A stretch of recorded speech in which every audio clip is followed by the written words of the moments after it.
paz do Senhor Jesus a todos. Estamos iniciando mais um podcast da Mais de Deus, o Hora Nona, é o título do nosso podcast. Vamos falar hoje sobre nova criatura. Está aqui conosco nessa noite para nos ajudar aqui a pastora Aline Mota. Seja bem-vinda, pastora. Muito obrigada. Fique à vontade, né? Sinta-se em casa. Você já é de casa, sinta-se em casa. Sim, importante. Vamos falar um pouquinho, né, irmãos, do que é a nova criatura, porque a Bíblia ela é muito ampla, ela é muito linda. Então, se a gente for debater aqui os assuntos, vai levar anos. A Bíblia diz que se tivesse escrito tudo que Jesus fez, não daria, né, para ser escrito nos livros no mundo todo. Então, nós estamos aqui para falar especificamente sobre nova criatura. Vamos tentar, né, deixar algo bem claro para você que está nos assistindo, você que entrou nessa live. Vamos tentar ser o mais claro possível, mas contando sempre, claro, com a ajuda do Espírito Santo. Então, vamos fazer uma oração para darmos início a esse podcast, essa nova fase 2024.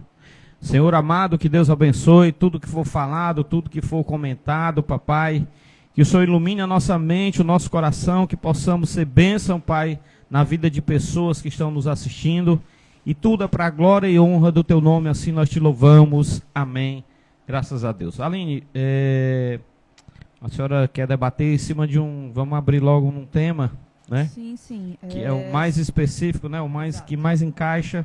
Se a senhora quiser fazer a leitura, pode ficar à vontade, viu? Boa noite, galera. Paz do Senhor. Existe um texto que eu acredito que descreve muito bem boa parte daquilo que a gente vai abordar, né, que está lá em 2 Coríntios 5:11, que vai dizer: e assim, conhecendo o temor do Senhor, persuadimos os homens e somos cabalmente conhecidos por Deus. E espero que também a vossa consciência nos reconheça. Não nos recomendamos novamente a vós outros, pelo contrário, damo-vos ensejo de vós, gloriardes por nossa causa, para que tenhais o que responder aos que se gloriam na aparência e não no coração. Porque se enlouquecemos é para Deus, e se conservamos o juízo é para vós outros.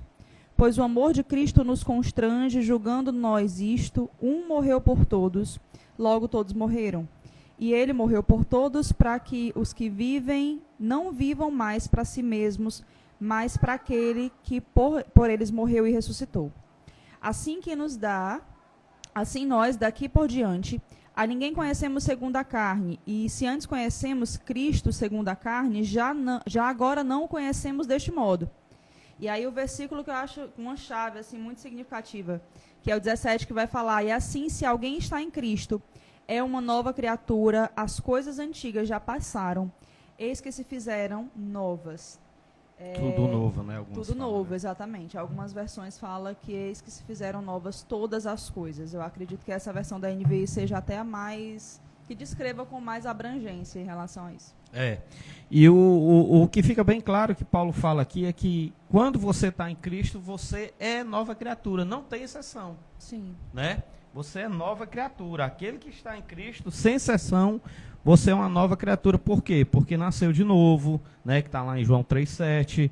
Porque foi gerado pela palavra, né, que está em Tiago 1,18. Porque foi criado, né, dentro dos parâmetros, agora está sendo criado dentro dos parâmetros de Jesus. Então, a pessoa, quando ela está em Cristo, ela obrigatoriamente ela é uma nova criatura. Não tem como eu dizer, pastora Aline, que eu sou uma nova criatura se eu não tenho mudança de atitude, mudança Sim. de vida, mudança de pensamento, mudança até da linguagem, muitas vezes tem que se mudar, né? Não que a gente vá pregar uso e costume, mas a nova criatura ela tem que ser vista, né? Ela tem que resplandecer Cristo em nós. Sim. E inclusive, se nós pararmos para pensar, se existe uma nova, né, igreja, se existe uma nova criação, é porque existiu uma antiga, né? Existiu uma antiga criatura. E quando Deus foi criar todas as coisas e criou o homem lá em Gênesis, está tudo escrito com relação a isso, ele cria um homem perfeito. Ele não cria um homem com nenhuma imperfeição. E eu acho interessante que todas as coisas, pastor, ele criou através da palavra, Mas quando ele disse, façamos o homem, ele envolveu a Trindade e ele fez com as suas próprias mãos. Ou seja, isso demonstra, mais uma vez, a expectativa de Deus de que esse homem não simplesmente fosse mais uma criatura, mas que fosse alguém que resplandecesse quem ele é. Tanto que ele fala que façamos o homem a nossa imagem e semelhança. E eu acho interessante ele fazer com as mãos, porque é mais uma reafirmação de Deus colocando as suas digitais naquilo que ele estava criando. Então, isso já deixa inerente a expectativa de Deus de que essa criatura se pareça com ele. E aí o pecado entra nesse circuito e começa a dar uma outra essência a esse homem, né?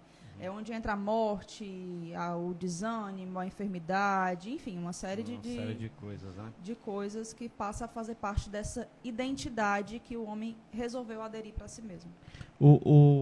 Você falou em criação, aí na criação, pastora. Eu me lembro que um dos nomes que se dá a Deus, se eu não me engano, é Elohim, né?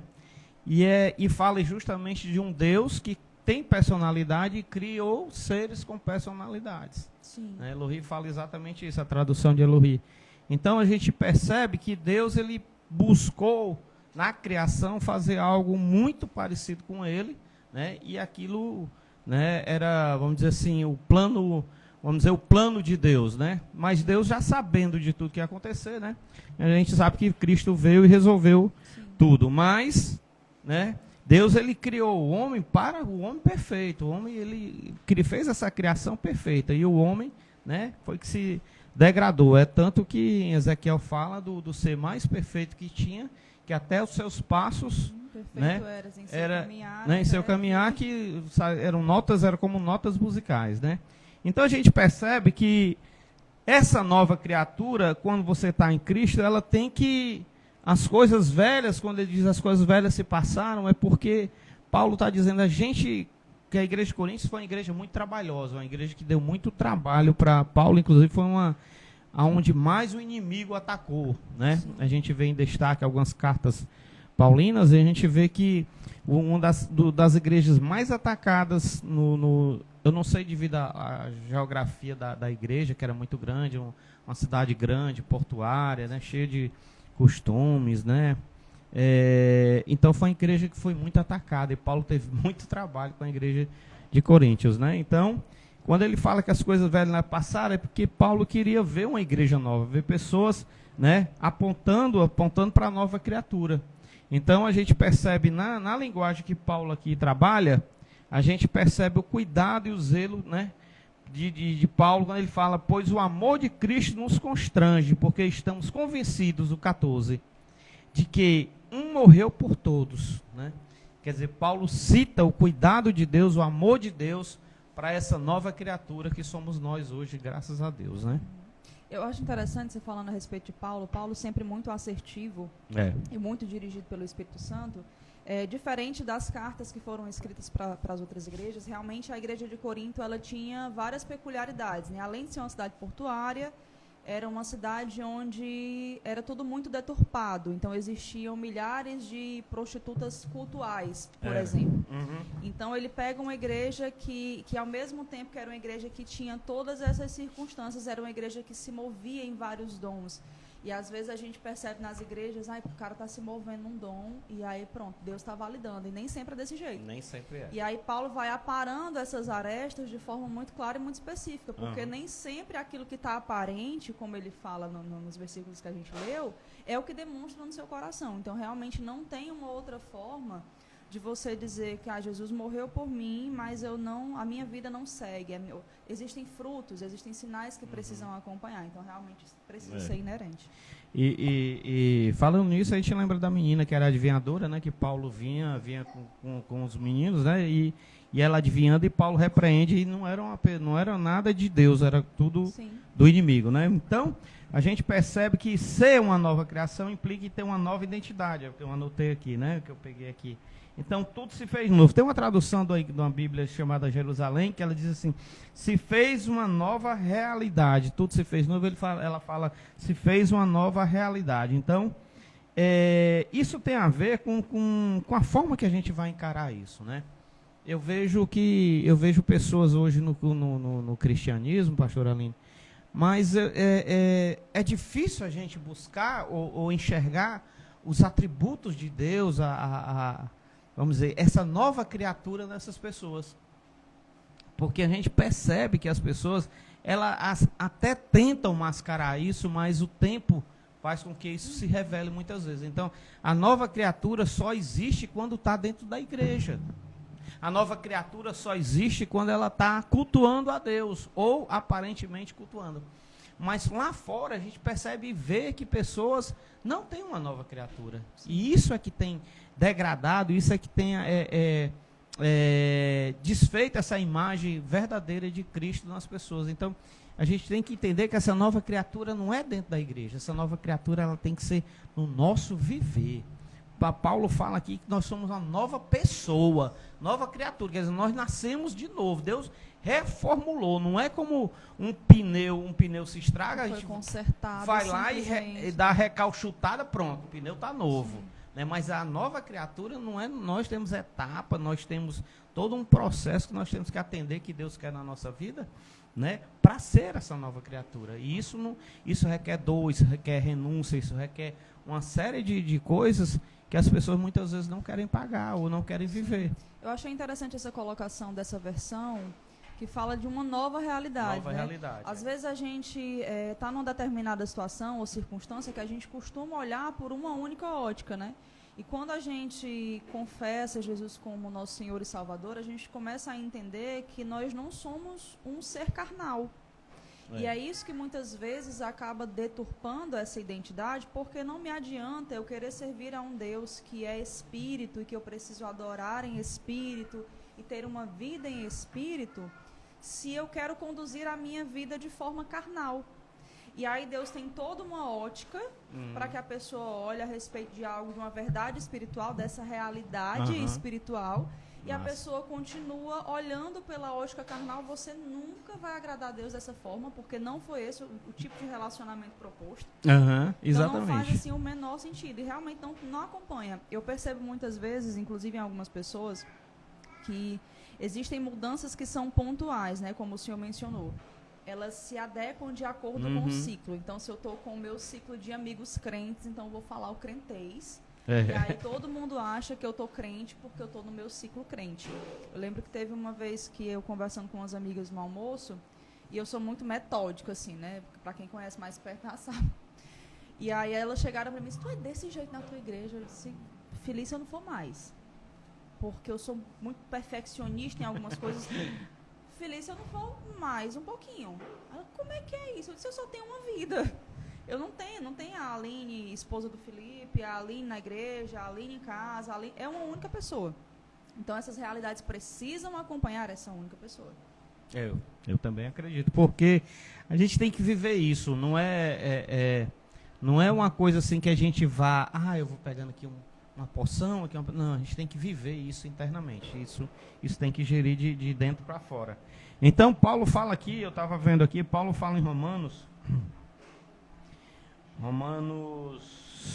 6,14, diz que o pecado, quando a gente é nova criatura, éramos escravos do pecado, mas agora o pecado já não tem mais domínio sobre nós. Sim. Entendeu? Então, muitas vezes a gente enxerga pessoas que dizem: pastor, mas eu tá além da minha força.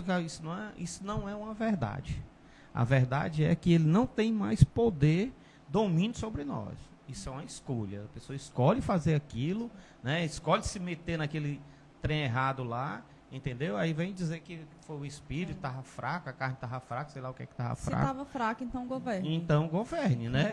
Se estiver forte, aí é que você não vai poder ter domínio mesmo. Imagina se estivesse forte, né? Então, Paulo fala isso em Romanos 6,14, que nem o pecado, nem o diabo, nada tem mais domínio sobre nós. A palavra de Deus diz a nosso respeito, como essas realidades da nova criação, eles se encontram várias vezes distante de nós. Porque a gente vê que essa nova criatura, ela vai ter muita renúncia, ela vai ter que ter muito trabalho, mas ela também vai ser muito atacada, como você viu, você citou aí a questão das tuas amigas, mas tem meios que não tratam a coisa assim, eles tratam Com preconceito, sim, né? Bastante. Com palavras pejorativas, e a gente tem que saber trabalhar isso, saber, né, onde a gente está inserido para a gente poder responder. Então eu acredito, né, que ser essa nova criatura é trabalhar verdadeiramente isso dentro da nossa vida, senão a gente não consegue. Né? Eu estava dando uma olhadinha aqui, estava fazendo esse estudo, pegando aqui copiando algumas coisas. O próprio Jesus orando disse, Pai, em João, né?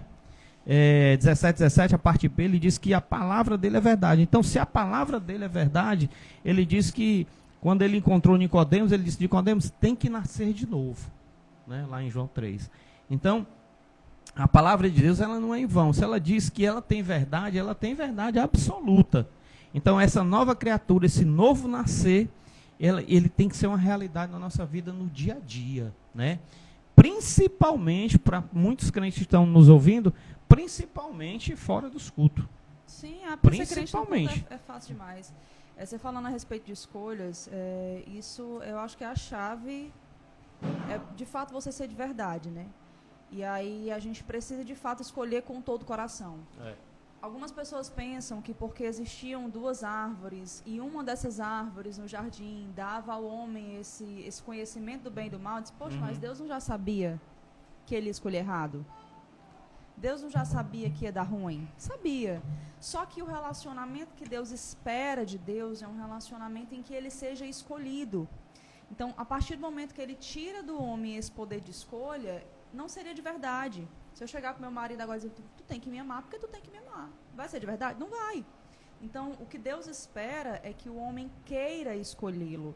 Ele não quer que o homem o busque de fato, simplesmente. Ele quer que o homem queira buscar. Ele quer que o homem queira estar nesse relacionamento. Então, ser crente dentro da igreja é a coisa mais fácil que tem no mundo. Tu tá num cenário totalmente propício, com gente que fala o teu crentez, com gente que acredita que realmente tu é crente. Inclusive, tem muitas mulheres que passam por dificuldades com os maridos, então eu vou morar dentro da igreja, porque dentro da igreja ele é maravilhoso, em casa ele é um problema.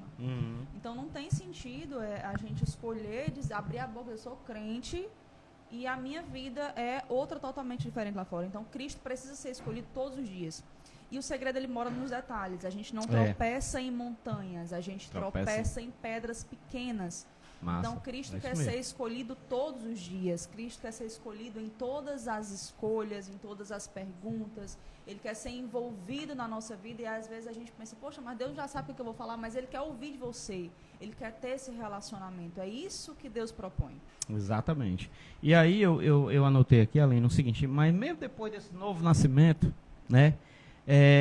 Parece que ainda tem pessoas que vivem presas à velha vida, à velha criatura, e que não conseguem enxergar algumas coisas da nova realidade ou da nova criação. E a questão de pessoas que colocam essa questão de viver em Cristo por aquilo que Ele dá, né? Não por aquilo que Ele é. Né? Tem muita essa confusão. Então as pessoas, muitos declaram ficar confuso por não ver automaticamente o cumprimento dessas verdades. Entendeu? É porque quem busca a bênção, simplesmente a bênção, nunca quis o abençoador. Exatamente. Nunca conheceu o abençoador. Aí pergunta assim, eu coloquei até a pergunta aqui, por que isso está assim, né? A palavra é verdade, porque às vezes parece não funcionar. Foi a pergunta que me fizeram um dia desse agora recente. Por que a palavra às vezes parece não funcionar na minha vida? E aí eu falei para a pessoa, porque alguma coisa ainda não morreu. Sim. Foi a resposta que eu tive na hora. Eu disse, então, meu amigo, alguma coisa ainda não morreu que precisa morrer. E como está escrito lá em Romanos, que vai falar que nós precisamos transformar a nossa mente através nos enchermos da palavra. Então, a gente nasce de novo, mas o nosso espírito ele é salvo. Se você nunca viu um milagre, confesse o nome de Jesus, porque já é um milagre. Você, com uma frase, você sai do inferno para o céu. Se isso não for um milagre, eu não sei o que é. Mas o teu espírito ele é salvo. Acabou, prego batido, ponta virada. Mas a tua alma, que é aquilo que tu alimentou a tua vida inteira, com vários sentidos, com várias informações que muitas vezes não condiz com a palavra, ela precisa estar em constante transformação. E até que isso aconteça, é loucura a gente achar que eu vou receber todas as promessas de forma imediata, se eu ainda não estou pronta para receber. Porque você quer ver uma coisa? Romanos 5,5 diz assim, porque Ele é amor, né? Mas muito de nós ainda não consegue amar. Foi a indagação, né? Aí diz assim, ó, Isaías 53 diz que pelas suas pisaduras nós somos sarados, né? Mas por que ainda a gente tem tanta ferida, né? Isso era a indagação que a pessoa me fazia, né? Que era mais? Ela diz que ele é justo lá em Provérbios 28:1, porque há tanto cristãos covardes, né? E por último ele diz assim, ó, se nenhuma arma forjada prosperará contra nós, pois ainda o inimigo consegue por algumas vezes prevalecer com algumas artimanhas contra nós. Eu achei interessante algo que eu ouvi esses dias, que fala que nós não devemos batalhar contra Satanás. A partir do momento que eu escolho batalhar com um derrotado, eu estou presumindo que ele não é derrotado. A partir do momento que eu escolho bater boca com alguém que já foi julgado, eu já perdi. O que eu preciso entender é a minha posição em Cristo Jesus, e o que eu preciso entender é qual é a posição do diabo nessa história toda. Aline, mas ainda acontecem muitas circunstâncias. E Jesus não disse que não aconteceriam. Muito pelo contrário, ele disse, no mundo tereis aflições, mas tem de bom ânimo, porque eu venci o mundo. Então a gente precisa ter sempre o foco de que se está acontecendo alguma coisa, eu preciso primeiro buscar em Deus o porquê que está acontecendo. Então muitas vezes, como você falou que a pessoa te abordou e tal, a gente muitas vezes terceiriza essa responsabilidade porque a gente tem preguiça de buscar a resposta na fonte certa. Então, primeiro, eu vou procurar na fonte certa. Segundo, depois que ele me disser, eu vou tentar entender pela ótica dele por que aquilo está acontecendo. Se for algo inerente à minha personalidade que precisa mudar, então eu vou aparar essa aresta até que isso mude, essa realidade vai ser transformada. Mas essa questão de você, por que o diabo se levanta, toma cuidado para você não estar se levantando, o diabo, eu estou sentada ainda. Eu estou tranquilo, Eu estou tranquilo. Eu acredito também, eu estava vendo aqui, pastor, é o seguinte, nós temos o natural e o espiritual, são duas realidades na nossa vida, né?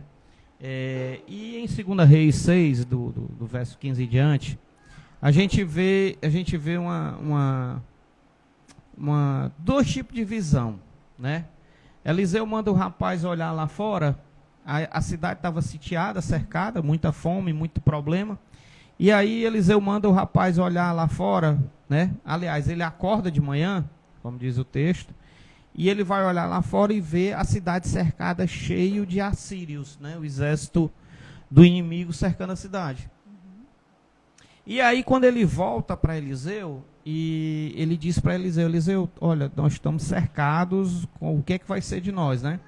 E Eliseu faz uma oração simples, ele diz, Senhor, peço-te que abra os olhos para que ele veja. Aí o Senhor abriu os olhos do moço e ele viu, e eis que o monte estava cheio de cavalos e carros de fogo ao redor da cidade. Essa passagem é muito linda. Porque ali Eliseu diz para ele que maior ou mais são os que estão conosco do que estão os nossos inimigos lá fora.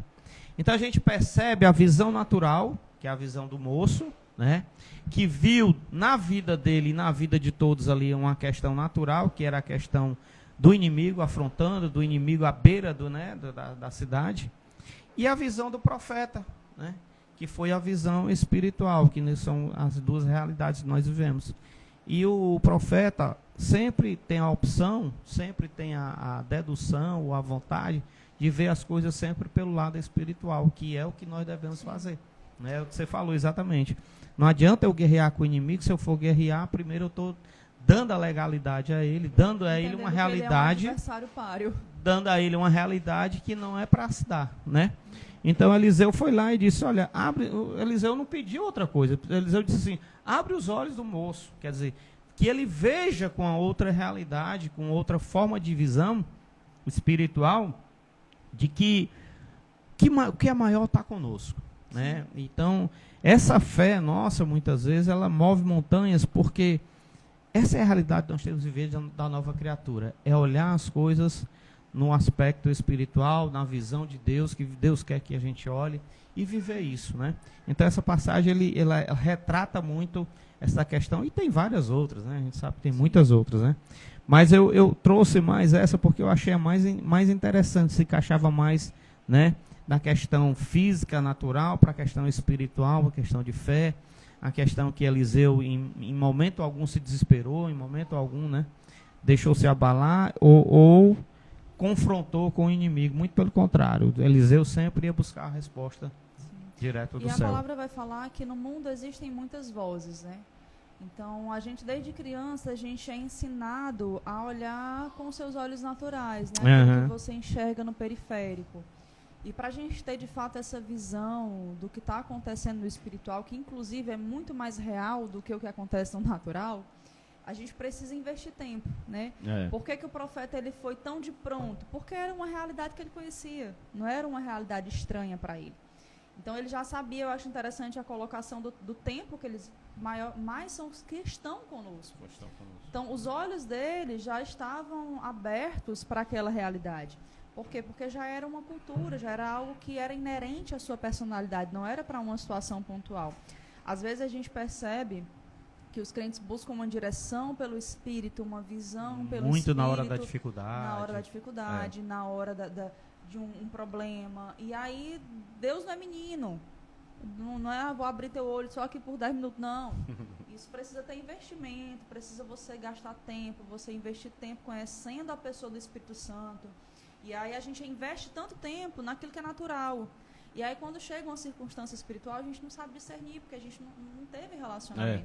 E aí eu acho muito interessante também na questão dessa passagem, o servo conseguir ver, eles, poxa, realmente maior são os que estão conosco. Aí você imagina um cenário sobrenatural de carros, cavalos de fogo. Então, realmente, o cenário espiritual ele é muito mais vivo, muito mais forte do que o nosso natural, de fato. E ele está muito dentro da realidade que muitas vezes as pessoas não enxergam. Por exemplo, em João 6:63, João 6:63, ele diz, a palavra, Jesus falando, a palavra que eu vos tenho dito são espírito e vida. Sim. Quer dizer, Jesus ele deu várias chaves do seu ministério na questão do espírito, né? Como ele disse para Nicodemos lá, crescer na... o João disse para o povo, dizendo que Jesus vinha e Jesus ia batizar com a água e com o espírito, né? E com fogo, né? Então, a Bíblia ela dá várias chaves, o próprio Jesus ele dá várias chaves da questão espiritual, que muitas vezes as pessoas não entendem, né? E ali diz aqui em João 6, ele diz que as palavras elas são espírito e vida, quer dizer, elas são espirituais e o que traz vida é o espiritual e não natural. Sim. Né? É vamos dizer, uma coluna na nossa vida, um sustentáculo, né? Então a palavra de Deus ela é espiritual, ela é um Deus que é espírito e a gente tem que viver essas afirmações de verdades espirituais, que muitas vezes a gente, né, percebe nas pessoas muito esse trabalhar do natural, que só buscam o Senhor na hora da aflição, na hora dos problemas, na hora que estão, né, vão fazer a campanha, vão no monte, na garagem de fogo, vão no quintal de fogo, no quintal não sei de quê, entendeu? E quando na verdade isso era para estar dentro da gente já essa, né?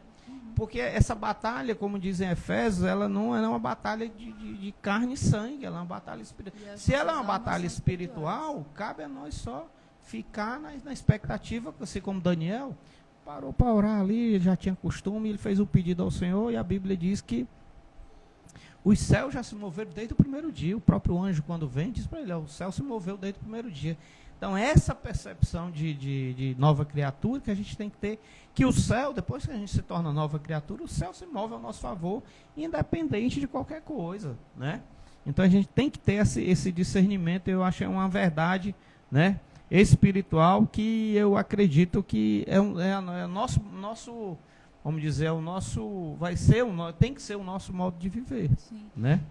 Existe uma cultura sendo disseminada em relação a uma graça que não exige mudança de vida. Aí é o perigo.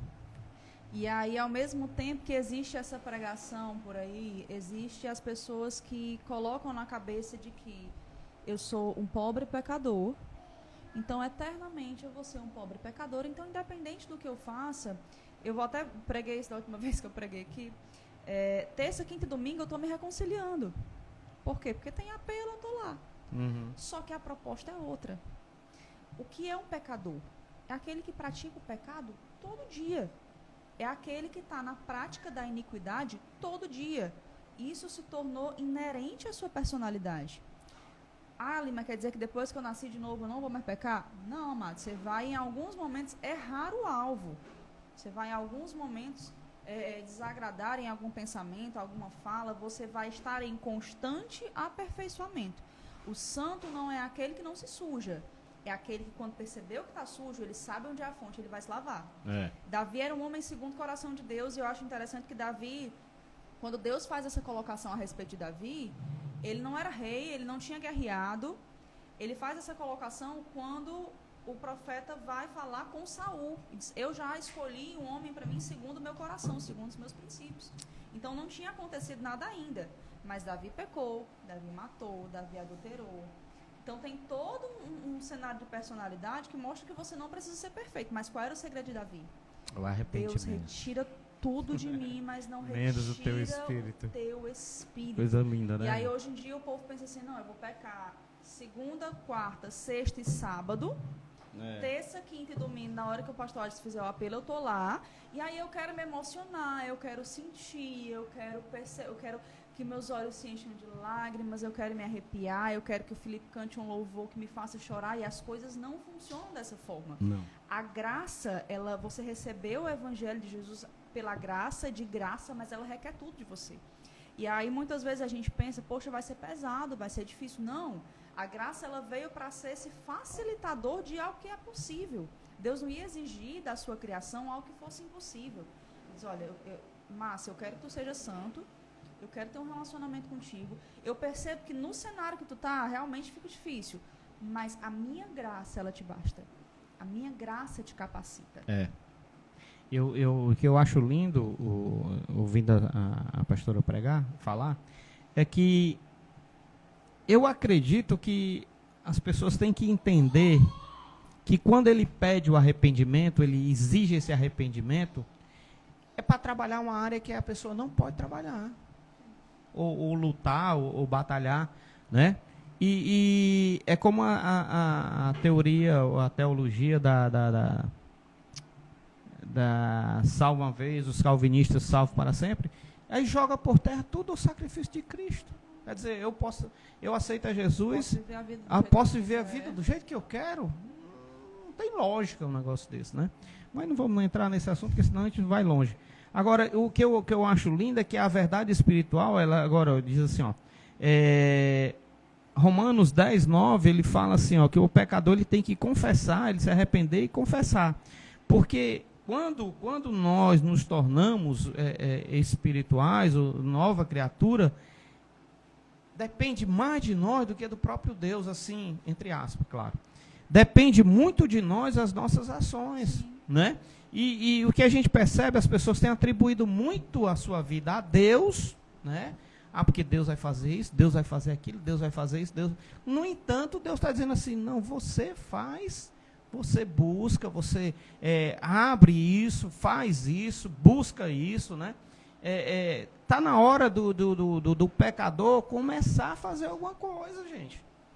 Porque, eu não sei se você está conseguindo entender, mas o que eu percebo, Aline, é que muita gente vem para a igreja e tem colocado isso para a igreja, para os pastores, para as lideranças, que o sucesso deles está atribuído ao comando, e não é. Demais. Não é. Ele tem que ter a parte dele, ele tem que ter... É por isso que Deus disse para Abraão, sai da tua parentela e vai para um lugar que eu vou te mostrar. Eu lembro que eu recebi há algumas semanas, na verdade já está com um mês e pouco, uma mensagem de uma pessoa que queria ser assistenciada e tudo, e beleza, a gente conversa. E aí ela mandou uma mensagem para mim, diz, Aline, eu estou querendo, mas eu estou sem tempo. E aí, eu preciso de ajuda, mas eu não estou podendo estar junto. E tipo assim, eu quero, mas eu quero que tu faça... Mas na minha condição, né? Eu quero, mas eu quero que tu faça por mim. E aí eu respondi tudo certo. À distância eu posso te ajudar em oração. O que é que você acha que eu posso te ajudar dessa forma? Então as pessoas terceirizam a responsabilidade por terem preguiça de buscar a fonte certa. Porque Deus, ele te aceita do jeito que tu é, mas ele não vai te permitir ficar da forma que tu tá. Tem que ter uma mudança. E essa mudança, ela é de responsabilidade individual. Ah, mas o pastor, ele tem uma responsabilidade espiritual de guiar a igreja. Sim, tem.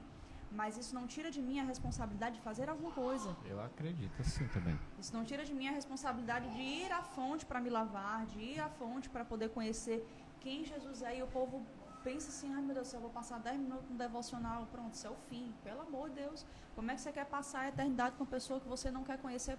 Não tem como. Não tem lógica, não casa. É. Aí Paulo, no mesmo capítulo 5 que a gente leu, no verso 7 ele diz, porque andemos por fé e não por vistas. Sim. Né? Então, quando a gente torna-se nova criatura, a gente tem que começar a andar de uma forma diferente. A gente tem que começar a andar, e o que alimenta isso é a nossa fé. Né? Você não deve andar por aquilo que você vê ou sente, mas unicamente pela palavra diz sobre você. Né? Então, essa é a questão da fé. E muitas vezes as pessoas, é exatamente o que você falou, elas não têm tempo. Não tem tempo para Deus. Não tem tempo para tudo. Não tem tempo para tudo, para trabalhar, para faculdade, para namorar, para ir para o cinema. Tem gente que falta culto, deixa de vir à igreja no domingo porque foi no cinema. Tem gente que falta, não, porque eu fui para o aniversário. Quer dizer, tudo Deus está no segundo plano.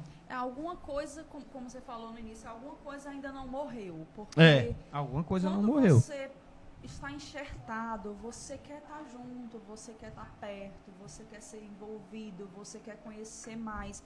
Então, se você enxerga que você vir para a igreja, você está junto com as ovelhas, você está no seu momento de oração, é um peso, está pesado, alguma coisa está errada. Está errado. No começo, eu concordo que realmente a gente precisa colocar força.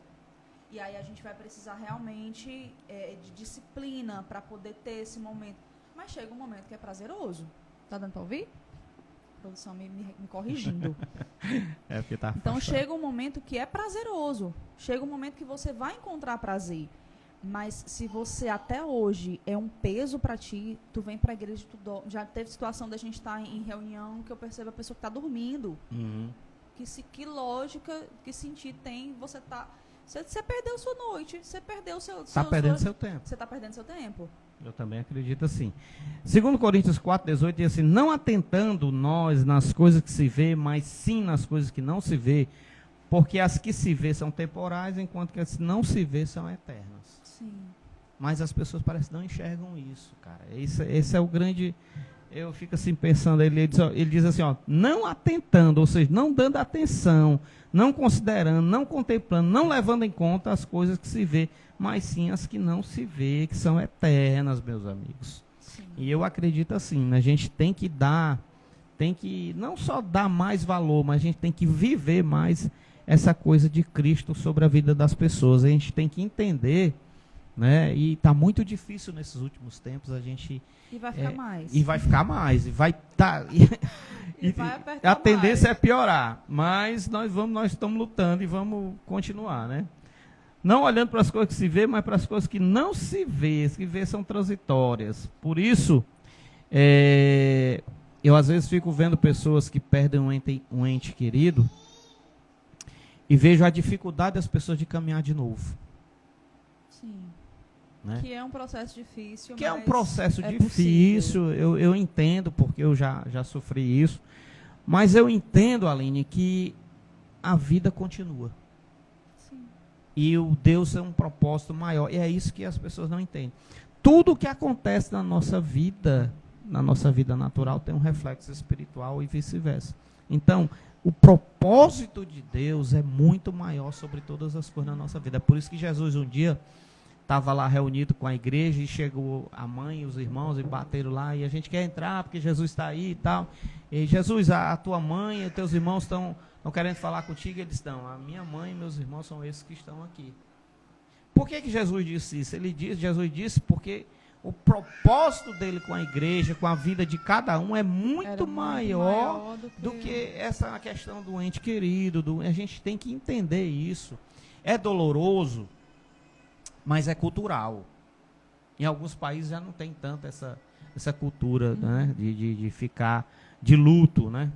E uma vez eu estava num avião indo para Brasília e encontrei uma senhora, estava sentada do meu lado e a gente conversando.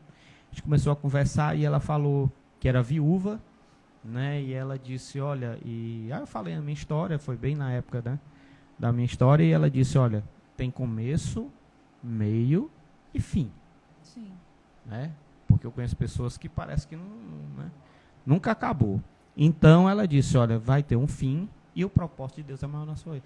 Cara, aquilo ali bateu no meu coração, assim, numa força tão grande, que eu digo, rapaz, é uma grande realidade. Eu acho que Deus, ele tem um propósito maior. Então a gente tem que entender que nossa vida espiritual, ela tem um peso muito maior daquilo que a gente, natural, daquilo que a gente está percebendo aqui hoje. Entendeu? Deixa eu só te abrir uma janela, a produção está pedindo para lembrar que pode fazer pergunta, viu, gente? Gente, você pode perguntar, mandar a sua dúvida aí, o que eu não entender, eu passo para a pastora aqui, a Aline, a gente vai para o Google, mas a gente está tentando aqui, viu? Já são 9h40 da noite, viu? O tempo passa rápido. Mas é que tá. E o tempo passa. Eu estava pensando esses dias, acho que eu estou ficando meio doido. É bom tu discutir isso aí com o Bé. Eu vou abrir um adendo aqui. E o tempo passa, por que quem disse que o tempo passa? Porque eu estava lendo a Bíblia, e a Bíblia diz que um dia para Jesus é como um ano, como 1000 anos, e 1000 anos como... Então eu digo, rapaz, o tempo não passa. Essa coisa de relógio, de dia, de semana, depois a gente vai debater isso. De coisa de semana, de meses, anos. Além, nós que fizemos isso, os homens que criaram esse calendário. Uma forma de contar o tempo de forma lógica. Lógica. Se você olhar o calendário romano, o calendário de Israel, não é por dia, é por lua. Mas aí, se tu parar para pensar no que está escrito em Gênesis 1, vai falar aí, no princípio, Deus criou. Princípio, colocação de tempo. Quem criou o tempo? Ele é o tempo. Então, existia uma definição, a gente abriu adentro totalmente... Nada a ver, mas é bom. Nada a ver. Então, existia um limbo significativo e diz, opa, eu vou criar uma definição de tempo. No princípio, Deus criou. Então, essa definição, eu entendo que ele fez lá no início para facilitar a nossa vida. A gente poder entender de forma lógica o que ia acontecer dali para frente. Ou pode ter um significado de que algo começou. Exatamente. Não propriamente. Ou pode ser alguma coisa totalmente diferente disso que a gente vai descobrir lá. Pronto, mas vamos sair, senão a gente... Vou fechar o parênteses, gente. Vamos isso aí embora. Eu vou deixar pro dia que o Bez vier. Então, queridos, nós vivemos duas realidades, uma temporal e uma eterna. E as pessoas têm escolhido hoje a maioria, até dentro das igrejas, a viver o temporal. Sim.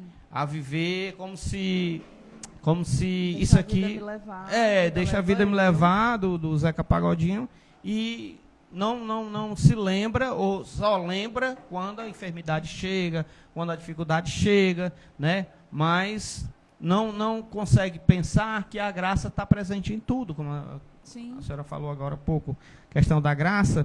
A graça está em tudo, a graça está na realidade, a graça está no emprego, a graça está no carro que você compra, né? E você tem essa liberdade. Deus diz assim para ti, tu compra um preto, eu disse para o Caio, eu compro um azul, diz para mim, compra um branco. Não, Deus deixa totalmente ao nosso critério.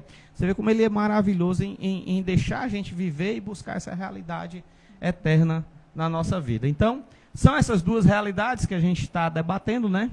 E aqui em Hebreus 11:3 diz assim, pela fé entendemos que o universo foi formado pela palavra de Deus, de maneira que o visível veio a existir das coisas que aparecem, né? O visível só aparece porque a palavra foi dita, né? Sim.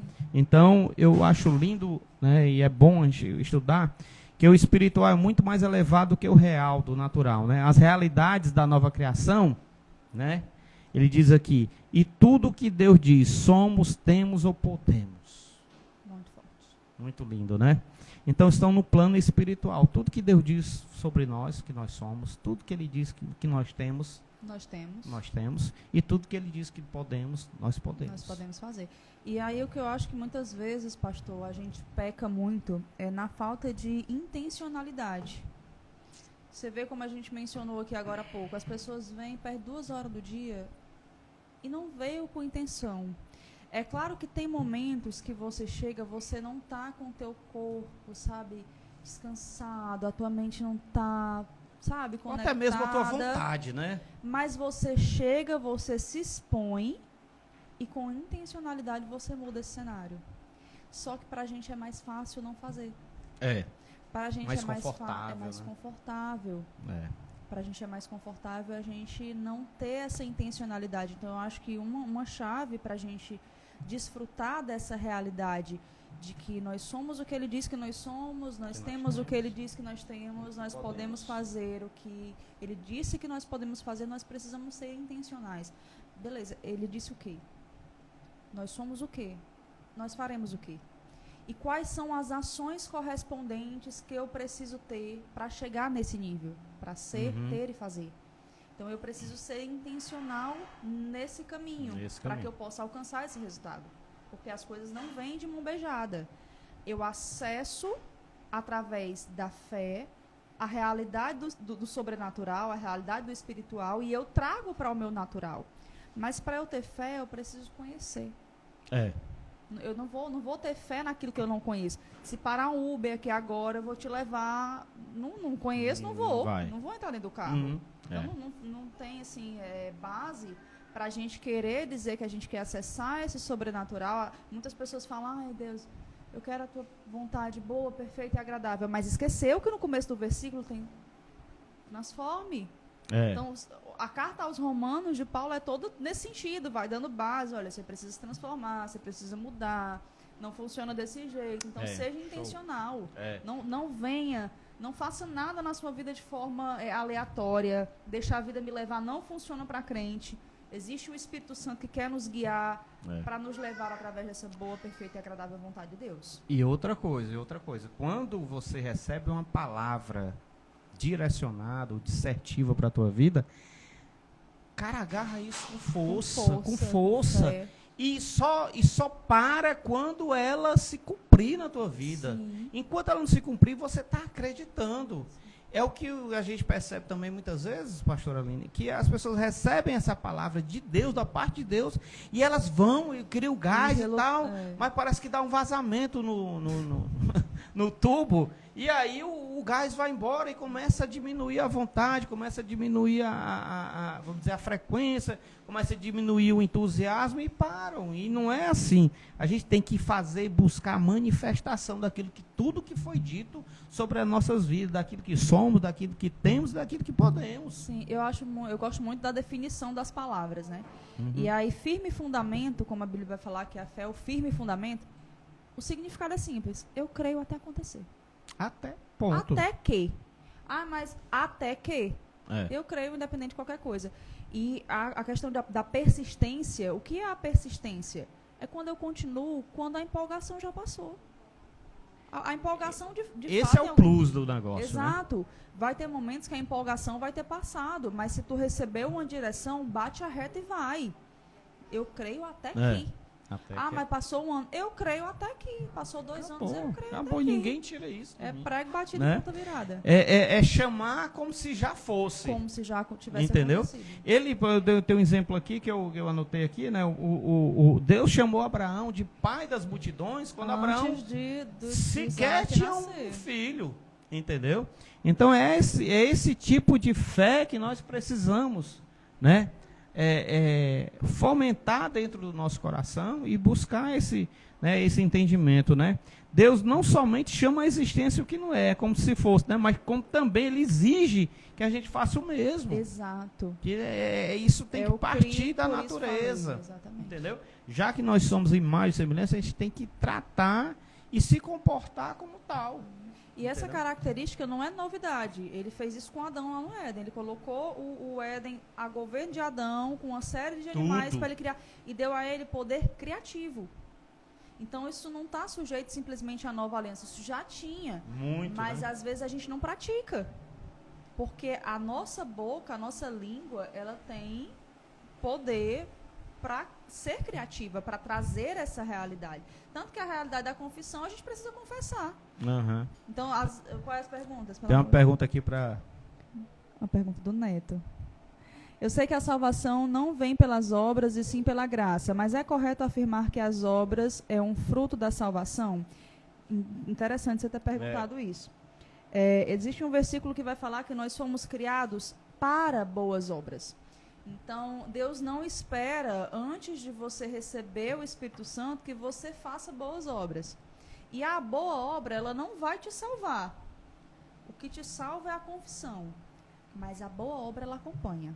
A boa obra ela é o propósito. Ela é aquilo que vai, é o teu fruto. Então, não é correto a gente afirmar que a obra, ela traz a salvação, mas ela anda em paralelo. Porque a partir do momento que você recebe Jesus como seu Salvador, como seu Senhor, Ele quer que você pratique boas obras. Então, é uma expectativa de Deus que isso aconteça. Neto, a obra, ela vai te dar um galardão, ela vai te dar algumas coisas diferenciadas no céu, eu acredito assim. Mas a salvação, ela está em Apocalipse 20:15, que diz assim, ó: aqueles cujos nomes não foram encontrados no livro da vida foram lançados no lago de fogo. O que é a salvação? É teu nome estar no livro da vida. Sim. E o que é que te sustenta para ter esse nome no livro da vida? As obras. Praticar a obra. Porque se você ficar parado, você adormece. É o que de fato sustenta, porque tem aquela questão do que a gente falou sobre a teoria do uma vez salvo, sempre salvo.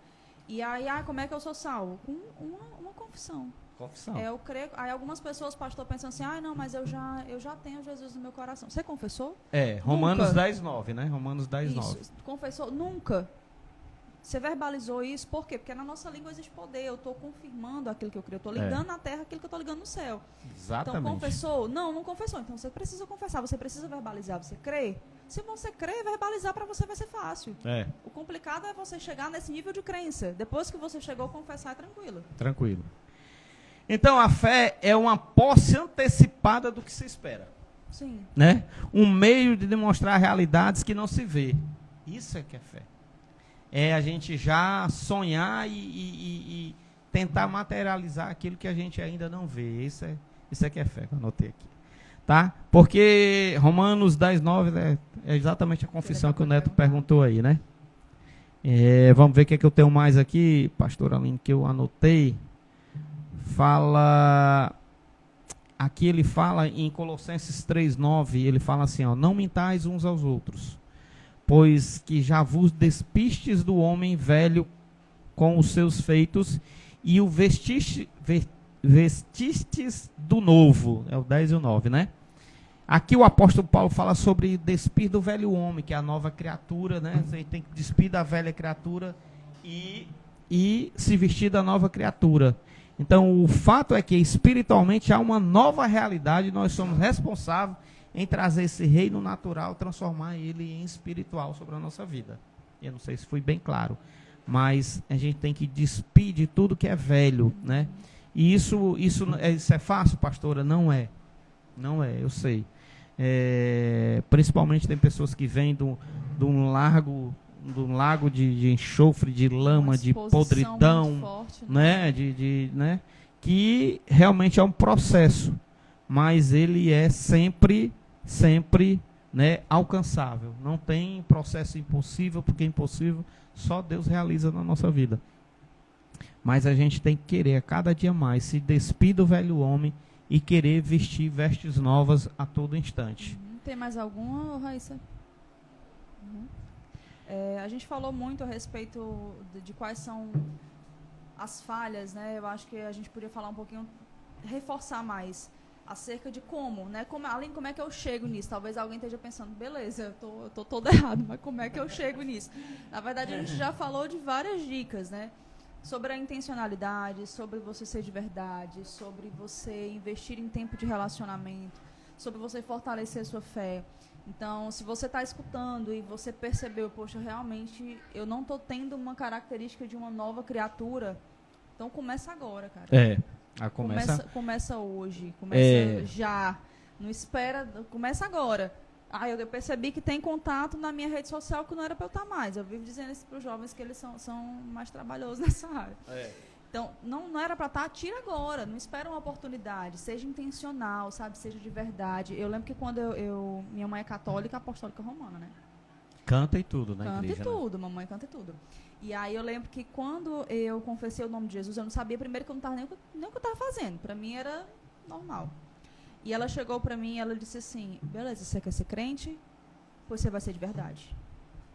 Show. Você quer ir para a igreja evangélica? Beleza, mas você não envergonhe o evangelho. Coisa linda, viu? E aí, eu lembro que na época, eu com 11 anos, 12 anos, pastor, não sabia nem o que era. Eu lembro que a Alessandra chegou pra mim... Lá no Bispo Luiz? Foi o Andrezão, inclusive. E aí minha irmã chegou pra mim e ela disse, tu sabe o que foi que tu fez? Eu disse, não faço a menor ideia. E aí ela começou a explicar, e começou aquele começo de caminhada e tudo. Mas eu achei importante compartilhar a respeito daquilo que a minha mãe falou, que embora ela não tenha o discernimento que nós temos em relação ao que é esse macro, se você vai ser de verdade. Se tu vai ser crente, nem que tu saia rasgando e na volta tu costure, mas seja. Não invista seu Era tempo. tudo que tu queria ouvir, não era? Não, na verdade eu nem sabia. Eu não sabia nem o que era. Não, mas foi massa. Porque eu conheço viu, Caio? Eu conheço uma moça que quando ela se converteu já com uns, acho que 20 anos. Ela mora ali na minha rua, na Coronel. E o pai dela era policial civil, ele já morreu, mas ele era policial civil na época. E ele disse assim, se você vier com essa história de novo, eu vou lhe botar na cadeia, você passar a noite. Jesus, amado. Ele disse para o papai... Era um pai muito bom. Era, muito delicado. Muito, né?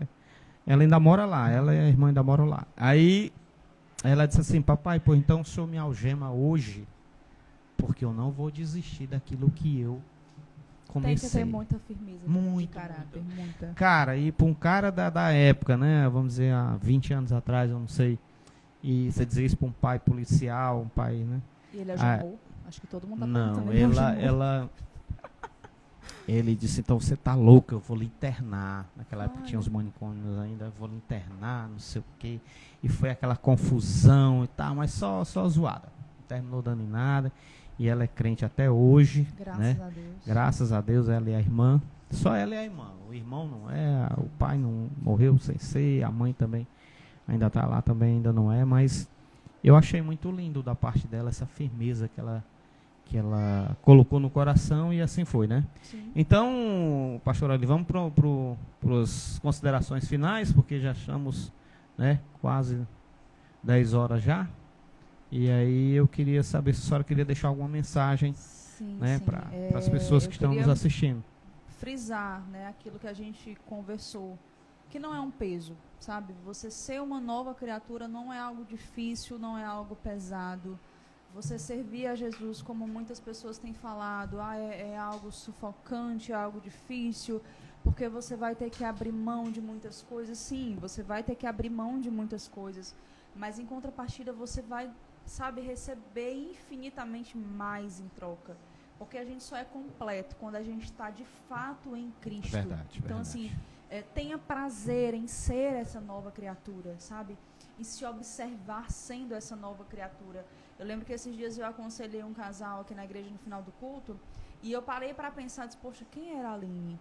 E eu olhei para eles conversando a respeito de algumas decepções que eles tiveram em outras denominações, outras igrejas, e eu disse, cara, tu tá olhando para mim, mas era do nome pior que tu pensar e imaginar. E hoje ter pessoas que chegam para mim para conversar, para se aconselhar, isso você mostra que, poxa, realmente vale a pena você abrir mão. Não é algo difícil. Jesus, ele continua sendo suficiente para todos nós. Ele continua sendo a resposta independente de qualquer pergunta. Ele continua capacitando, independente de qual seja a dificuldade. Então, se você está com dificuldade em alguma área, entrega ao Senhor e creia que ser uma nova criatura é o motivo pelo qual você existe. A tua realidade de vida agora é essa, servir a Jesus com intencionalidade, com teu coração dobrado, com teu joelho dobrado, porque existe prazer em servir Jesus. Não é algo pesado. Eu creio também. E só para acrescentar um pouquinho, eu queria dizer para você que está nos assistindo, que nós vamos encerrar, mas eu quero dizer para você que eu costumo dizer que não conheci nada melhor do que Jesus. Não conheci. Ah, pastor, mas o senhor nunca passou isso ou aquilo. Irmão, já passei tanta coisa que se a gente for falar aqui, vai levar dias. Mas isso não me afastou do propósito de Deus sobre a minha vida e sobre a vida da minha família. E eu creio que você que está iniciando, você que está na caminhada, você que, né, já passou vários perrengues ou vários momentos difíceis na vida, continue. Jesus é a melhor opção. Jesus né? A graça de Cristo sobre as nossas vidas é coisa incomparável, não há nada comparável com a graça do Senhor, saber que Jesus está ali.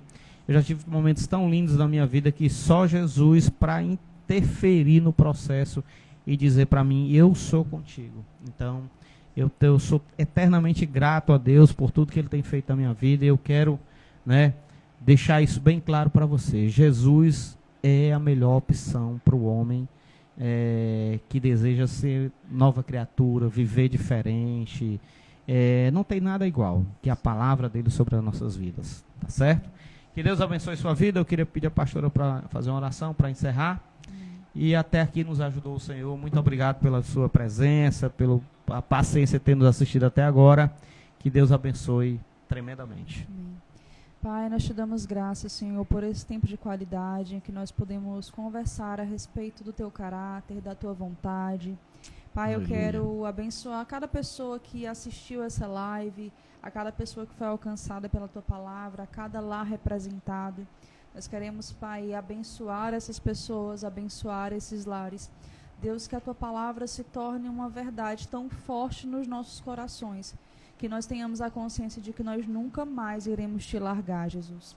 Que teu Espírito Santo, que é o nosso paracletos, o nosso ajudador, possa nos sinalizar a respeito daquilo que nós precisamos fazer, aquilo que nós precisamos mudar.